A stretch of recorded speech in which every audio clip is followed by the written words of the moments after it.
Okay, nandito tayo ngayon sa edisyon ng Motorcycle Hacks. Ayan. Ano ba yung Motorcycle Hacks, Paps? Paps, ito yung mga bagay na pwede nyong gawin. Hindi nyo alam, hindi naman hindi alam, baka iba alam din, ano? Pero mga bagay na hindi mo usually ginagawa, na pwede mo palang gawin sa ibang bagay. Gamit ang isang motor. Alright. Sige, anong sitwasyon ang pwede natin pag-usapan? Halimbawa, Paps, napunta tayo sa isang lugar na kailangan natin ng ilaw. Pero wala naman tayong ilaw o apoy. Basta kailangan natin ng apoy. Bonfire, ganyan. Kaya magluluto tayo, mag-iihaw tayo. Kung magsisindi na sigarilyo, kung naninigarilyo man. Kung walang posporo o walang lighter, ano ba pwede natin gawin? Okay. So, ito naman yan. Kung ano ba, gusto nyo mag-ihaw-ihaw, wala naman may posporo, wala may lighter, kumuha kayo ng tinatawag na barbecue stick. Kahit anong kahoy. Twig. Kahoy, twig, o mga branches na maliliit. Yes. No?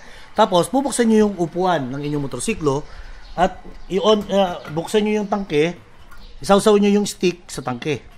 Okay? Pag naisawsaw nyo na siya, diretso naman tayo sa dito sa ating spark plug. No? Pupunta natin yung spark plug, tatanggalin mo ngayon yung kable.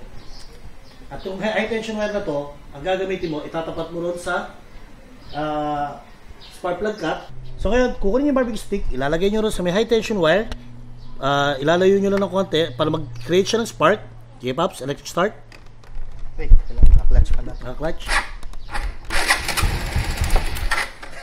Pwede pala yung Pops, ang galing diba? Pero hindi kaya delikado yun kung napalapit ka dun sa karburador o ano? Well, actually, kaya ang nire-require natin is parang stick lang.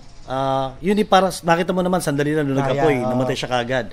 Pero kung kailangan nyo is pwede kayo magbalot ng tela, then yun ang isasawsaw mo, naka-ready lang siya, habang ito, pansindi mo lang, para maipasa mo rin sa may tela. At saka, you have to be very careful. Siyempre, apoy pa rin siya. And of course, we have gasolina. This gasoline, electrical. Mahirap naman na mag-bonfire kayo sa bundok gamit ang inyong motorsiklo. Yeah. So, hindi na magsisibak ng kahoy. Hindi na magsisibak ng kahoy. Ito na yung magsisibak nyo. Pero you have to be very careful when doing this.